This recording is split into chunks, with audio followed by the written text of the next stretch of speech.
Deep sea secrets, deadly ambush. 2 agents, 2 nations, 0 margin for error. Operation Basmasur.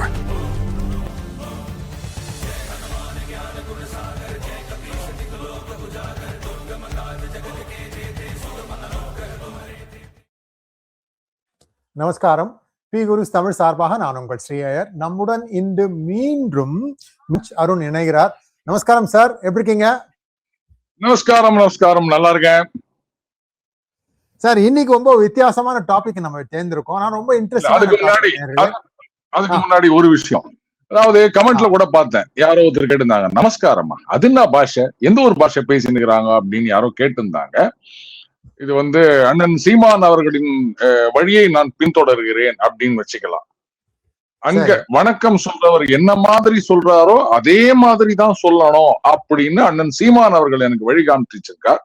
அதனால இதை யாரும் கேள்வி கேட்க கூடாதுன்னு நினைக்கிறேன். அடுத்தது நமஸ்காரம் அப்படின்றது திராவிட பகுதியில் ஒன்றான கேரளத்துல நீங்க போனீங்கன்னா எல்லாரும் இப்படிதான் சொல்லுவாங்க. நாமெல்லாம் திராவிடர்கள் இல்லையா, அதனால இதை யாரும் கேள்வி கேட்க கூடாது அப்படின்றதோட இந்த நிகழ்ச்சி இன்னைக்கு ஆரம்பிக்கலாம். மிக்க நன்றி சார். இது மக்கள் யோசிக்கணும், இந்த நமஸ்காரம் சொல்றது ஏன் எதிர்ப்பேன் அப்படின்லாம். உங்களுக்கு ஆக்சுவலி பாஷை புரியுமா? தமிழ் என்ற மொழி உங்களுக்கு அர்த்தம் தெரியுமா? வணக்கம் என்பது என்னன்னு தெரியுமா? அதை முதல்ல நீங்க சொல்லுங்க. வணக்கம் என்ன அப்படின்னு அந்த வார்த்தைக்கு அர்த்தம் என்ன? நமஸ்காரம் என்றது ஏன் சொல்கிறார்கள்? அதற்கான அந்த வார்த்தைக்கான அர்த்தம் என்ன அப்படிங்கறத இதை புரிஞ்சுக்காம சும்மா இந்த ஆள் என்னமோ சம்ஸ்கிருதம் சொல்றாரு, இவர் ஒரு பார்பனர், வந்தேரி, மண்ணாங்கட்டி, அனியன், வெங்காயம் எல்லாம் சொல்லி எங்கெங்கயோ போறீங்க. மூளையை உபயோகிங்க. இந்த எவனோ ஒருத்தன் ஒரு புறம்போக்கு ஏதோ சொன்னாங்கிறதுக்கு கேட்டுட்டு சொல்லிட்டு இருந்தீங்கன்னா நீங்க தான் லூசர், நாங்க இல்ல. நாங்க கரெக்டா தான் யூஸ் பண்றோம். நமஸ்காரம் தான் கரெக்டான சொல். யாரா இருந்தாலும் ஒரு உருவத்தை தான் நான் பார்க்கிறேன். ஆகாரம் என்பது உருவம். அந்த உருவத்தை வணங்குவது நமஸ்காரம். இதற்கு தமிழ்ல ஈக்குவலண்ட் கிடையாது. இருந்தா சொல்லுங்க. நான் அப்புறம் நானும் ஆராய்ச்சி பண்ணிட்டு அது கரெக்டா இருந்தா அதை யூஸ் பண்ண ஆரம்பிக்கிறேன். சோ இந்த சும்மா இந்த எனிவே யூஸ்லெஸ் டாக். சார், 2 விஷயம் நம்ம பேச போறோம் இன்னைக்கு. முதல் இந்த டெக்னிக்காலிட்டி, அதாவது இந்த தமிழ்நாட்டுல 4 எம்எல்ஏக்கள் ராஜினாமா செஞ்சிருக்காங்க, ஆனா இடைத்தேர்தல் கிடையாது. அது என்ன அப்படின்னு மக்களுக்கு ஒரு குழப்பம் இருக்கு. அது 2வதா பேசலாம் சார். முதல்ல நம்ம அப்படி கொக்கி போட்டு இழுக்கக்கூடிய ஒரு டாபிக். அதாவது விஜய் அவர்கள் கரூரில் என்ன பேசினார் அப்படின்னு நான் உங்களை கேட்டேன் ரெக்கார்டிங்க்கு முன்னால. நீங்க என்ன சொன்னீங்கன்னா dash dash dash. Sir, Monday வெடிச்சிடும் போல் இருக்கு சார்.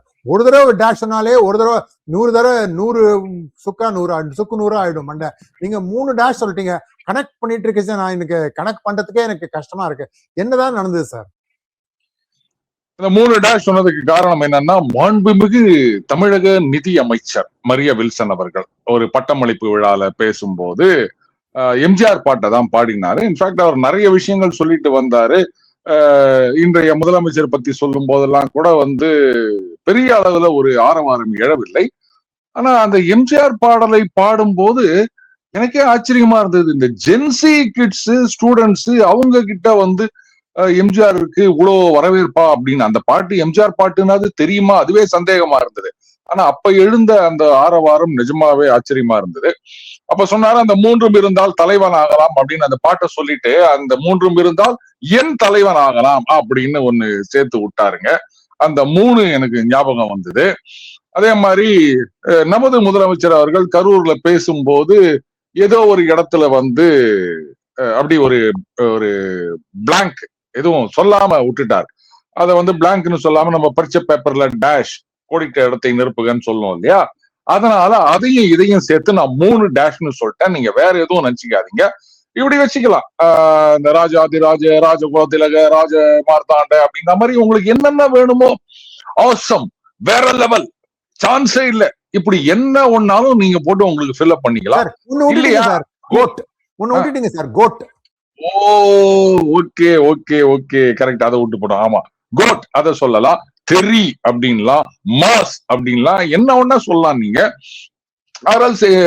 அதர் சைட் ஆஃப் ஆயில்ல இருந்து நீங்க இப்படி சொல்லலாம். குப்பை, மோசம், ஒண்ணுமே இல்லை அப்படின்னு யார் யாருக்கு என்னென்ன வேணுமோ அவங்க கருத்துப்படி இதை ஃபில் அப் பண்ணிக்கலாம். ஏன்னா அந்த ஸ்பீச்சை பொறுத்த வரைக்கும் அவருடைய ரசிகர்களுக்காக டெலிவர் பண்ணப்பட்ட ஸ்பீச் அது. அதை தவிர அதுல வேற எதுவும் இருந்தாதான் நான் பார்க்கல. சார் ஒரு சின்ன விஷயம், இந்த ஸ்பீச்ல வந்து ஜோசப் விஜய் சொல்றாரு, எந்த இடத்துலயும் கரப்ஷனே கிடையாது, கீழ் மட்டத்துல இருந்து மேல் மட்டம் வரும் அப்படின்னு சொல்லிருக்காரு. ஆக்சுவலி என்னுடைய ஆன் த கிரவுண்ட் இன்ஃபர்மேஷன் தப்பு. மிகவும் அதிகமாக இன்ஃபேக்ட் டிஎம்கா matching and in some places more அப்படிங்கிற மாதிரி தான் ஆயிட்டு வந்துட்டு இருக்கு. இந்த கதையெல்லாம் எங்க கிட்ட விடாதீங்க, எங்ககிட்ட டேட்டா இருக்கு. விஜய் வந்து சொன்ன உடனே 4 பேர் அப்படியே புலதாக இந்த அந்த ஆர்காஸ்மிக் டிலைட்ல போயிடுவீங்க. வாழ்க்கையில ஒண்ணுமே மாறல. ஒரு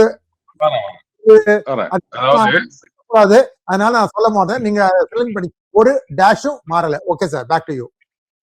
இல்ல இப்ப வந்து என்ன சொல்றது, ஒரு பெரிய வியாதி அப்படின்னு வச்சுக்கோங்களேன், இந்த கிளாத்ஸ்ன்னு சொல்லுவாங்க. திடீர்னு நான் இந்த வியாதியை வந்து ஒட்டு மொத்தமா குணப்படுத்திடுறேன் அப்படின்னு ஏங்க நாள் கணக்குல வருஷ கணக்குல என்ன சொல்றது, செஞ்சுரிஸா இந்த வியாதி எல்லாம் இருந்திருக்குது. எவ்வளவு ரிசர்ச் எல்லாம் பண்ணிட்டுறாங்க. நீங்க என்னன்னா டகால்னு வந்து இதை வைத்தியம் பண்ணி குணமாக்கிட்டேன்.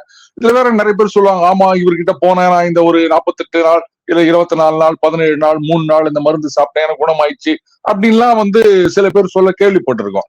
அதுக்கப்புறமா போய் பார்க்கும்போது தான் தெரியுது நிஜமாவே அது ஒருத்தர் ஆயிருக்கு, ஒரு டயபெட்டிக். அவர் சொன்னாரு எங்கேயோ ஒரு இடத்துல மருந்து கொடுக்குறாங்க, சுத்தமா குணமாயிடுச்சிங்க அப்படின்னா எங்க அம்மாவை கூட கூப்பிட்டு போலாம் அப்படின்னு நினைச்சேன். நமக்கு லீவு கிடைக்கல அப்படின்னு வெயிட் பண்ணிட்டு இருக்கும்போது ஒரு 3 மாசம் கழிச்சு அவர்கிட்ட அட்ரஸ் கேட்டோம். இல்ல சார் சரி வரல சார் அப்படின்ட்டாரு. அந்த மாதிரி என்ன டெக்னிக் வச்சிருக்காருன்னு தெரியல. லஞ்சம் ஊழலை ஒழிக்கிறது அப்படின்றது நானே பல இடங்கள்ல சொல்லியிருக்கேன். இந்த சட்டம் ஒழுங்கு எப்படியோ அந்த மாதிரிதான் லஞ்சம் ஊழல் அப்படின்றது. அப்படி டக் அப்படின்னா இதெல்லாம் வந்து மாறிடாது, ரொம்ப கஷ்டம், இட் டேக் டைம் அப்படின்னு சொல்லியிருக்கேன். ஆனா 2 மாசம் கூட ஆல அதுக்குள்ள ஒழிச்சிட்டாரு அப்படின்னா ஒண்ணு ஏதோ மந்திரக்கோல் இருக்கணும், இல்ல நாமெல்லாம் வந்து ஜமக்காலத்துல வடிகட்டின விளக்கெண்ணையா இருக்கணும். இதுல எது என்ன அப்படின்றது தெரியல. அதனாலதான் நான் சொன்னேன் இந்த சர்டிபிகேட் 1 வருஷம் கழிச்சுதான் நான் கொடுப்பேன் அப்படின்ட்டு. சார் நான் வந்து எனக்கு ஏன் எரிச்சல் வருது அப்படின்னா, ஒரு நண்பர் ஒருத்தர் தொழிலதிபர், அவர் வந்து புதுசா ஒரு தொழில் ஆரம்பிக்க போறாரு ஹோசூர் இண்டஸ்ட்ரியல் எஸ்டேட்ல. இது வந்து பெங்களூர் பார்டர். அது உங்களுக்கு எல்லாம் தெரியும் ஏன் பெங்களூர் பார்டர்ல இருக்கு அப்படின்னு. நிறைய டேலண்ட் கிடைக்கும், அது அப்படி வச்சுக்கலாம் ஒண்ணா. ஆனா அங்க வந்து ஒரு அப்ரூவல் விஜய் அரசாங்கம் வந்ததுக்கு அப்புறம் வர வேண்டியிருந்தது, கிடைக்க வேண்டியிருந்தது. இந்த அப்ரூவல்லையே நீங்க சாகடிச்சிருவீங்க. எந்த கவர்மெண்டா இருந்தாலும் சரி, அப்ரூவல் வாங்கி இதை வாங்கி சானிட்டரி இன்ஸ்பெக்டர் வாங்கியோ சாஃப்ட்வேர் பண்ணிட்டு இருப்பான். சானிட்டரி இன்ஸ்பெக்டர் வந்து சர்டிபிகேட் கொடுக்கணும்னு கேட்பான். அவனுக்கு என்ன, அவனுக்கு மாமூல் தேவை. சோ இந்த மாதிரி இருக்கச்ச அவர் என்ன சொன்னாரு என்கிட்டன்னா, நான் நின்றுட்டேன் அப்படியே, அதாவது அசந்துட்டேன். என்னன்னா இவர் ப்ராஜெக்ட் அப்ரூவல்ல வந்து இவங்க சொல்லிருக்காரு எவ்வளவு இருக்கும் பிசினஸ், இதனால டர்ன் ஓவர் இருக்கும் அப்படிங்கறது ஒரு ப்ரொஜெக்ஷன் கொடுக்கும். இவரு கொடுத்த நம்பரையே வச்சு அப்ரூவல் அத்தாரிட்டி வந்து இவர்கிட்டே திருப்பி சொல்றாங்க, நாங்க உங்களுக்கு வந்து 1 மாசம் கழிச்சு கொடுத்தோம்னா உங்களுக்கு இவ்வளவு பாதிப்பு இருக்க போறது, நாங்க கேட்கிற பணம் இவ்வளவுதான். சயின்டிபிக்கா அடிக்கிறாங்க. சோ இது வந்து என்னன்னா, பணம் பண்றதுதான் ஒரு கொள்கையா இருக்க வழிய எந்த அரசாங்கமா இருந்தாலும் நீங்க வந்து மக்களுக்கு நல்லது பண்ணணும்னு சும்மா பொய் வச்சுட்டு இருக்காதீங்க. பாக்குறவங்க எல்லாம் பார்த்துட்டு தான் இருக்காங்க.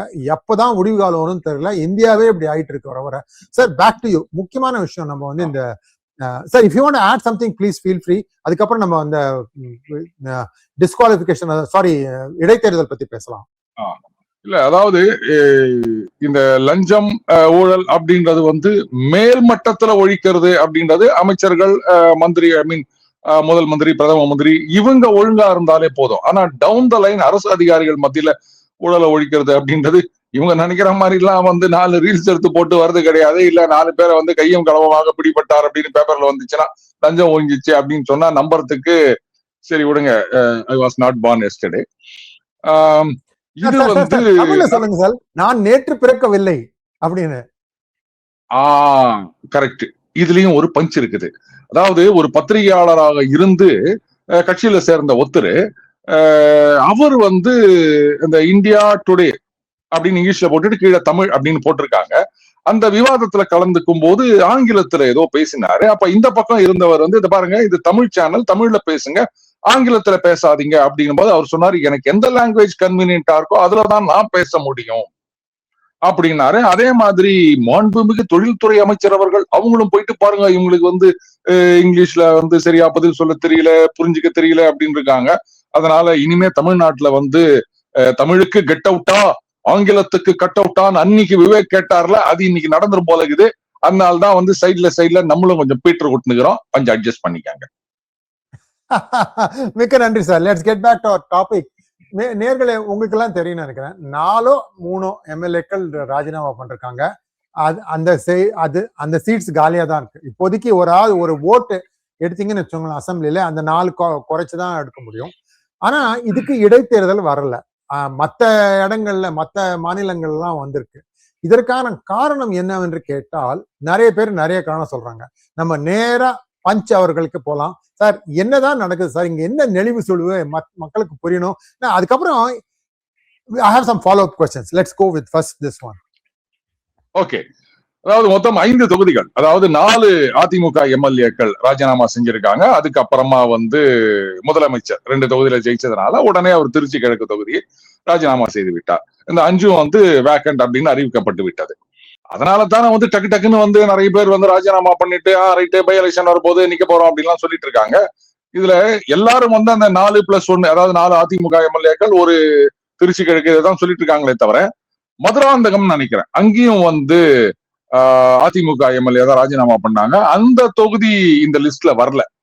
சரி, ஏன் இந்த இடைத்தேர்தல்களை வந்து நிறுத்தி வச்சிருக்காங்க இப்போதைக்கு அப்படின்னா, அந்த எலெக்ஷன் பெட்டிஷன் ஃபைல் பண்ணிருக்காங்க. அதாவது இன்னார் தேர்ந்தெடுக்கப்பட்டது செல்லாது அப்படின்னு மத்தவங்க ஒரு எலெக்ஷன் பெட்டிஷன் ஃபைல் பண்ணிருக்காங்கன்னும் போது, இப்போ கோர்ட்ல என்ன ஆர்குமெண்ட் வைக்கிறாங்கன்னா, இந்த மாதிரி இங்க பை எலெக்ஷன் வந்து ரிசல்ட்டும் டிக்ளேர் பண்ணிடுறாங்கன்னு வச்சுக்கோங்களேன். நாளைக்கு எலெக்ஷன் பெட்டிஷன்ல ஆமாமா இவர் ஜெயிச்சது செல்லாது, ஏதோ எலக்டோரல் மால் பிராக்டிஸ் ஆர் வேறு ஏதோ காரணம், அதனால அவர் ஜெயிச்சது செல்லாதுன்னும் போது அப்ப என்ன ஆகும், 2வது யார் அதிக ஓட்டு வாங்கினாரோ ரன்னர் அப்னு சொல்றோம் இல்லையா, அவங்கள வந்து எம்எல்ஏவா டிக்ளேர் பண்ணுவாங்க.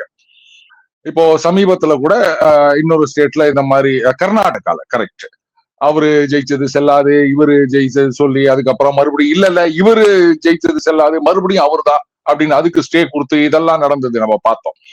இப்போ இந்த எலெக்ஷன் பெட்டிஷன்ல வந்து ரைட் அவர் ஜெயிச்சது செல்லாது அப்படின்னு டிக்ளேர் பண்ணிட்டு ரன்னர் அப் வந்து ஜெயிச்சுட்டாருன்னு சொல்லிட்டாருன்னா, அதுக்குள்ள பை எலெக்ஷன் நடந்து இன்னொரு எம்எல்ஏ ஜெயிச்சு வச்சிட்டாங்கன்னா ஒரு தொகுதிக்கு 2 எம்எல்ஏவா, அதனால நிறுத்தி வச்சிருக்காங்க. பட் இதுல வந்து ஏகப்பட்ட சிக்கல்கள் இருக்கின்றன. கோர்ட்ல கூட என்ன பண்ணிருக்காங்க, டீடைல்டு ரிப்ளை ஃபைல் பண்ண சொல்லியிருக்காங்க. சரி, நீங்க ஃபாலோ அப் கொஸ்டின் சொல்லுங்க, அதுக்கப்புறமா நான் மத்ததை சொல்றேன். சார், இதுல இன்ட்ரெஸ்டிங்கா ஒரு விஷயம் வந்தது. இது நீங்க 5 சொல்லிருக்கீங்க, 5+1 6 இருக்கு. 7வதா இன்னொரு கொக்கியும் இருக்கு, அதாவது திருப்பத்தூர் என்ற தொகுதி. ஆனா இது 2 டிஸ்ட்ரிக்ட்ஸ்ல இருக்கு, மாநிலங்கள்ல இருக்கு. மாநிலமா மாவட்டத்துல இருக்கு, 2 மாவட்டத்துல இருக்கு. சோ ஒரு மாவட்டத்துல ஐ திங்க் திமுக நினைக்கிறேன் ஒரு ஓட்ட தோத்துருக்கு. ஆனா அத ஆராய்ந்து பார்த்தப்போ என்ன ஆயிருக்கு அப்படின்னா, இதே திருப்பத்தூர்ங்கிற பேருக்கு இன்னொரு கன்ஸ்டிட்யூன்சி வேற ஏதோ ஒரு இதுல இருக்கு, மாவட்டத்துல இருக்கு. அங்க வந்து ஒருத்தர் மெயிலின் ஓட்டு போட்டிருக்காரு. ஆனா அந்த அட்ரஸ் வந்து அவரது இந்த திருப்பத்தூர் தப்பா வந்து அமிச்சிட்டாரு. இது மேலயும் ஒரு கேஸ் நடந்துட்டு இருக்குன்னு கேள்விப்பட்டேன் சார். இதை பத்தி கொஞ்சம் சொல்லுங்க சார், என்ன நடக்கிறது, அதுல அப்டேட் என்ன அப்படின்னு. இல்ல, இந்த அப்டேட் வந்து it is for the election commission to decide. அதுக்கப்புறம் வந்து எலெக்ஷன் பெட்டிஷன் போனோம். ஆனால் இப்ப வந்து ஒரு ரொம்ப இன்ட்ரெஸ்டிங் சிச்சுவேஷன் டெவலப் ஆயிட்டு இருக்கு. இது வந்து மேட்டர் சப்ஜுடிஸ் அப்படின்றதுனால நான் வந்து ஒரு ஹைபோதட்டிக்கல் சிச்சுவேஷன்ல போயிடலாம் அப்படின்னு பாக்குறேன். லேட்டஸ்ட் ஸ்ரீயர், நீங்க வந்து ஒரு தொகுதியில எம்எல்ஏவா ஜெயிச்சிட்டீங்க. இப்ப நான் தான் ரன்னர் அப். நான் என்ன பண்றேன், உங்க மேல ஒரு கேட்கறதுக்கு நல்லா இருக்கு, சான்ஸே கிடையாது. சோ நான் வந்து ஒரு எலெக்ஷன் மானிட்டரே ஜெயிக்க மாட்டேன் சார், கிளாஸ் மானிட்டரே ஜெயிக்க மாட்டேன், நீங்க போய் என்ன எம்எல்ஏ என்ன சார் இது? சோ நான் வந்து ஒரு எலெக்ஷன் பெட்டிஷன் ஃபைல் பண்றேன், இந்த மாதிரி ஒரு ஜெயிச்சது செல்லாது, இது வந்து electoral malpractice or whatever ஏதோ ஒண்ணு சொல்றேன். இப்போ ஒவ்வொரு கேஸ் பை கேஸா பார்க்கலாம். நீங்க என்ன பண்றீங்க, டகால்னு உங்க பதவியை ராஜினாமா பண்ணிட்டு நீங்க போயிட்டு ஆளுங்கட்சியில போய் சேர்ந்துக்கிறீங்க. எனக்கு எதிர்கட்சி எம்எல்ஏவா தான் இருக்கீங்க, அட்லீஸ்ட் அந்த அளவுக்கு அது வந்து ஒரு ராசி இருக்கா அப்படின்னு பார்ப்போம். இப்ப என்னுடைய எலெக்ஷன் பெட்டிஷன் அப்படின்றது ஒண்ணு, நீங்க ரிசைன் பண்றதுக்கு முன்னாடி நான் ஃபைல் பண்ணிருக்கலாம், இல்ல நீங்க ரிசைன் பண்றதுக்கு பின்னாடியும் ஃபைல் பண்ணிருக்கலாம். அந்த ஒரு டைம் லிமிட் இருக்கு இல்லையா, இத்தனை நாளைக்குள்ள எலெக்ஷன் பெட்டிஷன் ஃபைல் பண்ணணும் அப்படின்னு. சோ அத்தனை நாளைக்குள்ள நான் பண்ணிடுறேன். ஓகே, இப்போ நீங்க என்ன ஆர்கியூ பண்றீங்க, இத பாருங்க, இப்படி எடுத்துப்பா, நான் ரிசைன் பண்ணிட்டேன், அதுக்கப்புறமா இந்த ஆள் போயிட்டு ஒரு எலெக்ஷன் பெட்டிஷன் ஃபைல் பண்றாரு, எதுக்காக அப்படின்னு சொன்னா, நான் இப்ப ஆளுங்கட்சியில போய் சேர்ந்திருக்கேன், நான் அங்க நின்றா நான் ஜெயிச்சிருவேன், 6 மாசத்துக்குள்ள பை எலெக்ஷன் தான் நான் ஜெயிச்சிருவேன் அப்படின்ற வைத்தறிச்சல்ல இந்த ஆள் வேணும்ட்டானா ஒரு கேஸ போட்டுக்கிறா. இந்த எலெக்ஷன் பெட்டிஷன்லாம் வந்து எவ்வளவு நாள் நடக்கும் அப்படின்னு நம்ம எப்படி சொல்ல முடியும்? 2016 ராதாபுரம் தொகுதியில இந்த அப்பாவு வெர்சஸ் இன்பதுரை அப்படின்னு அந்த வழக்கு இப்பதான் சமீபத்துல தீர்ப்பு வந்தது. அதுக்குள்ள 2 எலெக்ஷன் வேற வந்துட்டு போயிடுச்சு. என்ன நிக்க விடக்கூடாது, ஜெயிக்க விடாது கூடாதுக்காகவே இந்த பஞ்சு வந்து இந்த மாதிரி சதி பண்ணிருக்கிறான் அப்படின்னு நீங்க ஒரு ஆர்குமெண்ட் வைக்கிறீங்க அப்படின்னு வச்சுக்கோமே. நான் பதிலுக்கு என்ன சொல்லுவேன்னா, எல்லாம் கரெக்ட் தாங்க, இவர் இந்த மாதிரி வந்து ஸ்ரீஐயர் வெளில சொல்லின்னு திரியிறாரு, ஆனா பாருங்க இவர் பயங்கர ஃப்ராடு பண்ணி தான் ஜெயிச்சிருக்காரு. நான் இப்ப கேஸ் போட்டோம்னா அவரு மாட்டிப்பாரு, டிஸ்குவாலிஃபை பண்ணிருவாங்களே, பதவி விட்டு தூக்கிடுவாங்க, அத்தோட இல்ல அந்த இடத்துக்கு நான் எம்எல்ஏவா வந்துருவேன். அதை ப்ரீஎம்ப்ட் பண்றதுக்காகத்தான் இந்த ஆள் வந்து கபால்னு ராஜினாமா பண்ணிட்டு ஆளுங்கட்சியில போய் சேர்ந்து விட்டாரு. நான் சொல்லுவேனா மாட்டுவேனா? அப்ப இதுல எது வந்து இதுன்னு யோசிச்சு பாருங்க. சரி, இப்ப வந்து நீங்க வந்து ரிசைன் பண்ணிடுறீங்க, அதுக்கப்புறமா வந்து உங்க தொகுதி அதை வந்து வேக்கண்ட் அப்படின்னு அனௌன்ஸ் பண்ணிடுறாங்க, அதுக்கப்புறமா நான் வந்து எலெக்ஷன் பெட்டிஷன் ஃபைல் பண்றேன் அப்படின்னு கூட வச்சுப்போம். இப்போ இந்த அதிமுக தரப்புல இருந்து ஒரு இது சொல்லியிருக்காங்க, இந்த எம்எல்ஏக்கள் சில பேர் மீது டிஸ்குவாலிபிகேஷன் பெட்டிஷன் நாங்க கொடுத்திருக்கோம், அதை டிசைட் பண்ணாம அவங்க ராஜினாமா பண்ணதை ஏற்றுக்கொண்டது அதை ஏத்துக்க முடியாது அப்படின்னு அவங்க தரப்பு வாதம். இதுல இன்னொரு ஸ்டாண்ட் என்ன அப்படின்னா, வேற ஒரு கேஸ்ல மகாராஷ்டிராவா ஏதோ ஒண்ணு நினைக்கிறேன், அதுல என்னன்னா அது பாருங்க, டிஸ்குவாலிபிகேஷன் பெட்டிஷன் ரைட்டு, இவங்க கட்சி கொறடா உத்தரவை மீறி அவங்க வந்து அன்னாருக்கு ஓட்டு போட்டாங்க, அதனால அவங்களை வந்து தகுதி எழுப்ப செய்ய வேண்டும், நீங்க பெட்டிஷன் கொடுத்துக்கிறீங்க, இது வந்து ஸ்பீக்கர் கிட்ட பெண்டிங், அதுக்கப்புறமா அவங்க ரிசைன் பண்றாங்க. அது பெண்டிங் அப்படின்றதுனாலயே அந்த ரெசிக்னேஷனை அக்செப்ட் பண்ணிக்காம இருக்க முடியுமா? ரெசிக்னேஷன் அக்செப்ட் பண்ணிக்கிட்டோம், அதுக்கான அந்த டிஸ்குவாலிபிகேஷன் பெட்டிஷன் இருக்கு இல்லையா, அந்த டிசிஷன் எப்போ வருதோ பார்க்கலாம், இப்படி ஒரு ஸ்டாண்ட் இருக்கு. ஆனா இதுல யோசிச்சு பாருங்க, நீங்க வந்து அது வரைக்கும் ரெசிக்னேஷன் அக்செப்ட் பண்ணக்கூடாது அப்படின்னு சொன்னா, அப்ப வேண்டியவங்களா இருந்தா அந்த டிஸ்குவாலிபிகேஷன் பெட்டிஷன் அது மேல டிசைட் பண்ணாமையே இழுத்துட்டு இருந்தாங்கன்னா, சமீபத்துல தெலுங்கானால இந்த மாதிரிதான், தெலுங்கானான்னு நினைக்கிறேன், ஸ்பீக்கருக்கும் வந்து இப்ப கவர்னருக்கே டைம் லிமிட் கொடுத்து போட்டாங்க, பிரசிடென்ட்டுக்கும் கொடுக்கணும்லாம் கோர்ட்டுக்கு போனாங்க. அப்போ அந்த ஸ்பீக்கருக்கும் ஒரு டைம் லிமிட் இருக்கு, இதுக்குள்ள முடிவு எடுக்கணும் இல்லாட்டா அப்படின்லாம் வந்து கோர்ட்ல சொல்லியிருந்தாங்க. ஏன்னா இது மாதிரி ஹார்ட் அண்ட் ஃபாஸ்டா எதுவும் இல்லாததுனால இந்த மாதிரி இது இழுத்துட்டே போகுது. சரியா? இப்போ இன்னொரு சினாரியோ யோசிச்சு பாருங்க, இந்த பை எலெக்ஷன் இதுக்கு வந்து ஸ்டே கொடுத்திருக்காங்க, இந்த ஸ்டே வந்து ஃபர்தர் ஹியரிங்ல என்ன டிசைட் பண்ண போறாங்க அப்படின்றத பார்த்த பிறகுதான் இங்க அரசியலே வந்து அடுத்த கட்டத்துக்கு நகர போகின்றது. 2 சினாரியோ, ஒன்னு stay will continue till the election petition is finalised. அதுல வேற எலெக்ஷன் கமிஷன் தரப்புல என்ன சொல்லியிருக்காங்க, அந்த எலெக்ஷன் பெட்டிஷன்லயே வந்து சம் டிஃபெக்ட்ஸ் இருந்திருக்கு, அதை இது பண்ண சொல்லியிருக்கோம் அப்படி இப்படி, அதனாலதான் எலெக்ஷன் கமிஷன் டிசைட் பண்ணல அப்படின்னு சொல்லியிருக்காங்க. அந்த பெட்டிஷன் அக்செப்ட் பண்ணிக்கிறாங்களா இல்லையா அப்படின்றது அடுத்த ஸ்டேஜ். ஒன்னு stay continues or stay is vacated, 2 scenario தான். இப்ப ஸ்டே கண்டினியூஸ் அப்படின்னு சொன்னா மிகப்பெரிய சிக்கல்.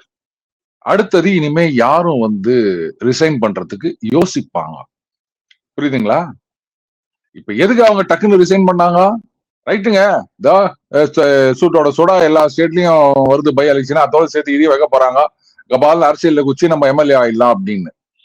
இப்ப அந்த எலெக்ஷன் பெட்டிஷன் வேலிட் அப்படின்னு சொல்லிட்டு அது கண்டினியூ ஆச்சுன்னு சொன்னா, அது வரைக்கும் அந்த தொகுதிகள்ல பை எலெக்ஷன் நடக்க முடியாது. ஆர் அட்லீஸ்ட் ஒன்னு அந்த எலெக்ஷன் பெட்டிஷன் ஃபைனலைஸ் ஆகணும், ஆர் 2031 ஜெனரல் எலெக்ஷன் வரணும். இது 2த்துல எது முதல்ல வருதோ அப்பதான் வந்து கண்டெஸ்ட் பண்ண முடியும் அந்த தொகுதியில.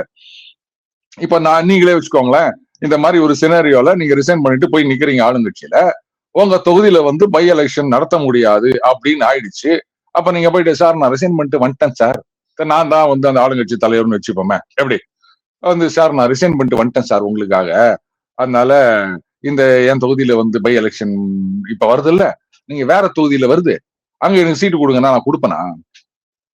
ஓ, என் கட்சிக்காரன் காத்து நிக்கிறான், இந்த தொகுதியில உங்களுக்கு கொடுக்கறதே பெரிய விஷயம், நீங்க எப்ப வந்து சேர்ந்துக்கிறீங்க, ஏதோ போனா போது எம்எல்ஏ ஜெயிச்சிட்டீங்க அப்படின்றதுனால நான் உங்களுக்கு சீட்டு தரேன் அப்படின்னு சொன்னீங்க, இதுல வந்து வேற தொகுதியில கொடுங்கன்றீங்க, நான் சொல்லுவேனா மாட்டேனா? இதுதான் சொன்னேன். இது வந்து சிச்சுவேஷன் ரொம்ப இன்ட்ரெஸ்டா போய் நிக்குது அப்படின்னு. இனிமே கொஞ்ச நாளைக்கு வந்து எடப்பாடியார் சந்தோஷமா இருக்கலாம். ஏன்னா ரெசிக்னேஷன்ஸ் வந்து கொஞ்சம் குறைவதற்கு வாய்ப்பு இருக்கின்றது. ஐயோ, நம்ம பாட்டுக்கு ரிசைன் பண்ணிட்டோம்னா எது வரைக்கும்னா அந்த எலெக்ஷன் பெட்டிஷன் ஃபைல் பண்ற டைம் லிமிட் வரைக்கும், அதுக்கப்புறம் ரிசைன் பண்ணிக்கலாம். பட் அந்த பீரியட் வரைக்கும் கொஞ்சம் யோசிப்பாங்க யாரா இருந்தாலும். அதுதான் சொன்னேன், இது வந்து ஏகப்பட்ட சிக்கலை தோற்றுவித்திருக்கின்றது. அந்த ஃபைனல் ஜட்ஜ்மெண்ட் வரணும். மிக்க நன்றி சார். இது ஒரு சின்ன மக்கள் கொஞ்சம் கன்ஃபியூசிங்கா இருந்தது சார். மதுராந்தகத்துல என்ன நடந்தது? அங்க யாரும் எலெக்ஷன் பெட்டிஷன் ஃபைல் பண்ணல. மத்த தொகுதியில எல்லாம் என்ன பண்ணிருக்காங்க, இவர் ஜெயிச்சது செல்லாது, ஏதோ இது நடந்தது அப்படின்னு சொல்லிட்டு நான் தான் ஜெயிச்சேன் அப்படின்னு மத்த கட்சியை சார்ந்தவர்கள். ஒரு தொகுதியில வந்து யாரோ ஒரு பொதுமக்கள் ஒருத்தர் பண்ணிருக்காரு, அந்த தொகுதி வாக்காளர் ஒருத்தர் பண்ணிருக்காரு அப்படின்னு நினைக்கிறேன். சோ இதுதான் வந்து எலெக்ஷன் பெட்டிஷன். பட் அது மெயின்டெனபிலிட்டி இருக்கா இல்லையா அதெல்லாம் எலெக்ஷன் கமிஷன் அது. ஆமா. சோ இப்பவே வந்து ஆஹா எலெக்ஷனை நிறுத்திட்டாங்க அப்படின்லாம் வந்து யாரும் சந்தோஷத்துல குதிக்க முடியாது. we have to wait for the judgment, அவ்வளவுதான். அப்ப அதான் சொன்னேன், ஃபைனல் ஜட்ஜ்மெண்ட் வந்தாதான் we will get a clear picture. Sir இப்போ கடைசி கேள்வி sir, before we log off today. நான் கேள்விப்பட்டது என்ன அப்படின்னா, 2 மாஜி அமைச்சர்கள், ஈவி வேலு, ஏவா வேலு ஏதோ ஒண்ணு, செந்தில் பாலாஜி, இவங்க 2 பேருக்கும் தலா 10 எம்எல்ஏவை நீங்க அப்படியே கபக்குன்னு புடிச்சுக்குன்னு வாங்க, நாங்க வந்து இத ரிவர்ஸ் குதிரை பேரம்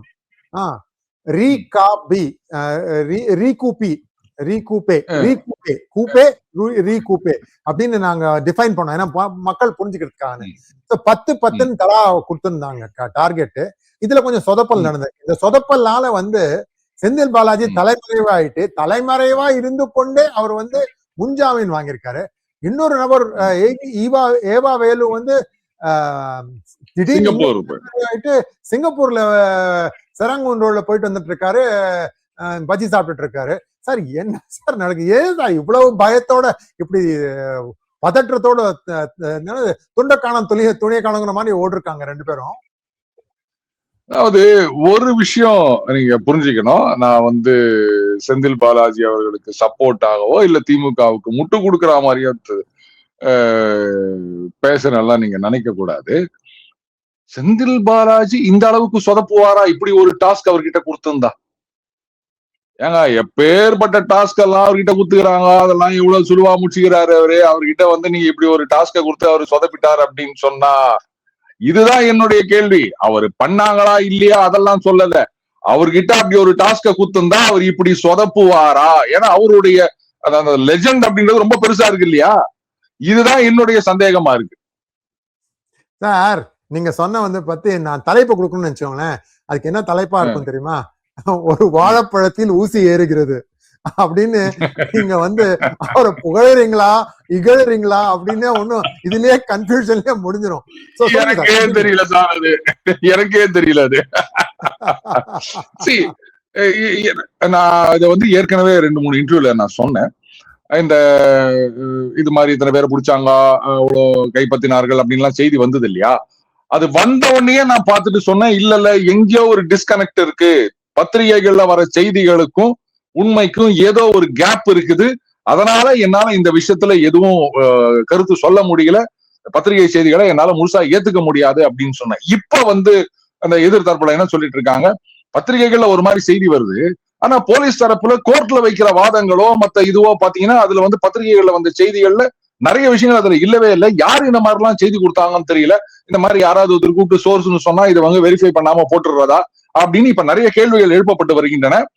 அதனாலதான் நான் சொன்னேன், இது ஒரு டாஸ்கா அவர்கிட்ட குத்துந்தா, அப்பே நிஜமாவே அவர்கிட்ட குத்துந்தா அவரு ரொம்ப சீரியஸா பண்ணி முடிச்சிருப்பார் அப்படின்னு நான் நினைக்கிறேன்.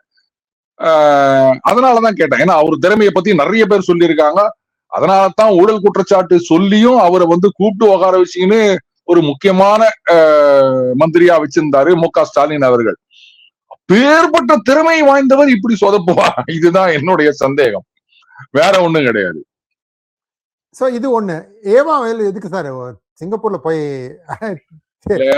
நான் என்ன யோசிக்கிறேன்னா, அவர் ஒரு மெடிக்கல் காலேஜ் ஹாஸ்பிட்டல் அமைச்சுக்கிறாரு. அங்க ட்ரீட்மெண்ட் வரவங்க எல்லாம் என்ன நினைப்பாங்க, ஓனரே வந்து வேற ஊருக்கு ஓடி போயிட்டாரு இங்க ட்ரீட்மெண்ட் எடுக்காம, நாமெல்லாம் அங்க போறோமே. எப்படின்னா, அந்த டீ கடையில ஒரு பையன் டீ போட்டு பஜ்ஜி போட்டுனே இருப்பான். திடீர்னு ஒரு 1/2 hour காணாம போயிட்டான். எங்கடா போனேன்னா, அந்த தெருமுக்குல போயிட்டு கடையில போய் பஜ்ஜி சாப்பிட்டு வந்தேன் அப்படின்னா, டேய் அப்ப நீ போடுற பஜ்ஜி அத மனுஷன் தின்னுவானா அப்படின்னா. அந்த மாதிரி இது நீங்களே ஒரு மெடிக்கல் காலேஜ் ஹாஸ்பிட்டல் எல்லாம் வச்சுன்னு வேற எங்கேயோ போய் ட்ரீட்மெண்ட் எடுக்கிறீங்க. இதுல தமிழ்நாடு வந்து மெடிக்கல் டூரிசம் இதனுடைய தலைநகரம் எல்லாம் கரெக்ட் தான். தமிழகத்துடைய மெடிக்கல் ஃபெசிலிட்டி அப்படின்றது வந்து உச்சத்துல இருக்கு, நான் இல்லைன்னு சொல்லல. அதனாலதான் ஒண்ணு அமெரிக்கா போவாங்க, இல்லைன்னா வந்து தமிழ்நாட்டுக்கு வருவாங்க. கேரளால இருக்க சகாவுக்கள் அதையும் நம்ம பார்த்திருக்கோம். சோ அப்படி இருக்குச்சு அவர் சிங்கப்பூர் போனாருன்னா, ஓகே சிங்கப்பூர்ல நல்ல வைத்தியம் கொடுக்குறாங்கன்னா அப்ப நமக்கு அந்த நல்ல வைத்தியம் கிடைக்கல அப்படின்னு தான் நம்ம எடுத்துக்கணும். அது வேற வர சொல்லியிருக்காங்கல்ல, இத்தனாம் தேதி வந்து ஆஜராகணும் அப்படின்னு, வந்து தானே ஆகணும். ஆனா முதல் நாள் ரொம்ப கான்பிடண்டா பேசினார். அதெல்லாம் ஒண்ணு இல்லைங்க, அவங்க சொல்றதெல்லாம் வந்து தவறான செய்திங்க, அதெல்லாம் ஒண்ணு கிடையாதுங்க அப்படின்னாரு. பார்ப்போம் எந்த அளவுக்கு சுகுரா இவங்க வேலை செய்யறாங்க அப்படின்னு. ஏன்னா மறுபடியும் சொல்றேன், இந்த ஏவாவேலு அவர்களுக்கு எதிரான ரீடும் போது மு.க. ஸ்டாலின் அவருடைய ட்வீட் எடுத்து பாத்தீங்கன்னா தெரியும், அது வரைக்கும் திமுக அமைச்சர்கள் மீதான குற்றச்சாட்டுகள் எதுவும் நிரூபிக்கப்படவில்லைன்னு சொன்னாரு. நாங்க தப்பே பண்ணாதவங்க அவர் ஒரு வார்த்தை கூட சொல்லல. சோ அவர் சொன்னது 100% உண்மை, நிரூபிக்கப்படவில்லை, அவ்வளவுதான். ஆனா அது பொன்முடிய அந்த கேஸ் எல்லாம் என்ன அப்படின்னு நமக்கு தெரியாது, அதை மறந்துட்டார் போல இருக்குது. அப்பீல்ல இருக்கிறது அப்படின்னால அதை வந்து சாய்ஸ்ல விட்டார் போல இருக்குது. திமுகவினரை அவ்வளவு சுலபத்துல உங்களால கேஸ்ல சிக்க வைக்க முடியாது. அதுதான் நான் சொல்றேன், ரொம்ப சுகுரா வேலை செய்யணும் அப்படின்னு. சார் ரொம்ப ஈஸியான ஒரு சுலபமான வழி இருந்தது. அதாவது நான் என்ன கேள்விப்பட்டேன்னா, 21 எம்எல்ஏக்கள் கிட்ட காரே இல்லையா. இப்பதான் அதானே சீசனு, சோஃபா கொடுக்கறது, அதே மாதிரி காரை கொடுத்துடுறது. காரை கொடுத்துட்டீங்கன்னு வச்சோங்கன்னா அந்த கார்ல வந்து ப்ரோக்ராம் பண்ணி வச்சிடலாம். அதாவது என்னன்னா, அந்த கார் வந்து யாரெல்லாம் அதுக்குள்ள ஏறிக்கிறாங்களோ அவங்க எல்லாம் ஒரே ஒரு டெஸ்டினேஷன் தான் போக முடியும். எங்க? டிஎம்கே பார்ட்டி ஆபீஸ், அங்கதான் போகும் அந்த கார், வேற எங்கேயும் போகாது. ஆச்சு கதை. 21 பேர், 21 கார், எவ்வளவு 21 கோடி மொத்தமாவே முடிச்சுடலாம் கதைய. எதுக்கு இந்த மாதிரி தலா 35 கோடி இவருக்கு கொடுக்குறேன் அவருக்கு கொடுக்குறேன் அப்படி பாக்குறாரு? ரொம்ப காம்ப்ளிகேட் பண்ண மாதிரி தெரியல. ஏங்க என்ன போங்க, நீங்க அந்த காரை கொடுக்கணும் அதை கொடுக்கணும் அப்படின்னா, அதாவது காலில் செருப்பு கூட இல்லாம பஸ்ல வந்தார் ஒருத்தர், ஆளுங்கட்சி எம்எல்ஏ. ஆனா அவருக்கு சொந்தமா என்னென்ன இருக்குன்னு நீங்க அபிடவிட்ல பாத்தீங்களா? அதனால கார் இல்ல அப்படின்னு சொன்னா ஐ எம் சாரி. அட்லீஸ்ட் ஒரு மனைவி. பாருங்க, இங்க எல்லாமே வந்து இந்த மாதிரிதான் இருக்கு. வந்து ஐயோ பாவம் அவ்வளவு ஏழை ஆகும் இவ்வளவு ஏழை ஆகும் அப்படின்னாங்க. கட்சியில பார்த்தா இவ்வளவு சொத்து இருக்குது, அவ்வளவு நகை இருக்குது, இத்தனை கிராம் இருக்குது அப்படின்னு வருது. என்னங்க இதெல்லாம்? அதனால நீங்க அவங்களுக்கு எல்லாம் காரை கொடுத்தெல்லாம் இது பண்ணலாம் அப்படின்லாம் நினைக்காதீங்க. அப்புறம் வந்து உங்களையும் வந்து இது வந்து என்னது ஆன்லைன் ஆக்குபே அப்படின்றாங்க, ஆன்லைன் குதிரை பேரம் அப்படின்னு சொல்லிடுவாங்க. அது ரைட், இந்த இன்வெஸ்டிகேஷன் இஸ் கோயிங் ஆன். எந்த அளவுக்கு இவங்க கேஸ பிரசன்ட் பண்றாங்க அப்படின்றத பார்ப்போம். ஏன்னா அந்த பெயில் வேற கொடுத்துட்டாங்க வித் சம் கண்டிஷன்ஸ். இது ஏதோ கொஞ்சம் என்ன சொல்றது, ரொம்ப லைட்டா எடுத்துட்டாங்களோன்னு தோணுது. இன்வெஸ்டிகேஷன் வந்து பக்காவா இருக்கணும். மறுபடியும் நான் தான் சொல்றேன், திமுகவினரை நீங்க வந்து சார்ஜ் பண்ணணும் அப்படின்னு சொன்னா அவ்வளவு சுலபத்துல முடியாது, ரொம்ப கஷ்டப்படணும் அந்த அளவுக்கு. ஏன்னா அதான் சொல்லுவாங்க, அவங்க சயின்டிபிக்கா கரப்ஷன் பண்றாங்க அப்படின்னா ஒன்னு சொல்ல, அப்ப நீங்க சயின்டிபிக்கா இன்வெஸ்டிகேட் பண்ணு அப்படின்னு சொல்றேன். அது பண்ணாம வழக்கம் போல இருந்ததுன்னு சொன்னா ஒன்னும் வேலைக்கு ஆகாது. மிக்க நன்றி சார், நிறைய கருத்துள்ள விஷயங்களை பரிமாறிக்கிட்டோம் இன்னைக்கு. கார் பேரமா இல்ல சார் பேரமா, ஏதோ ஒரு பேரம் நடந்துட்டு இருக்கு, போதான் தெரியும். மிக்க நன்றி சார். மீண்டும் அடுத்த வாரம் இதை பத்தி நம்ம டச் பண்ணலாம். நமஸ்காரம். நமஸ்காரம். யார் யாருக்கோ கார் கொடுக்க ரெக்கமெண்ட் பண்றீங்க, நமக்கு ஒரு கார் கொடுக்கறதுக்கு ரெக்கமெண்ட் பண்ணா நல்லா இருக்கும்.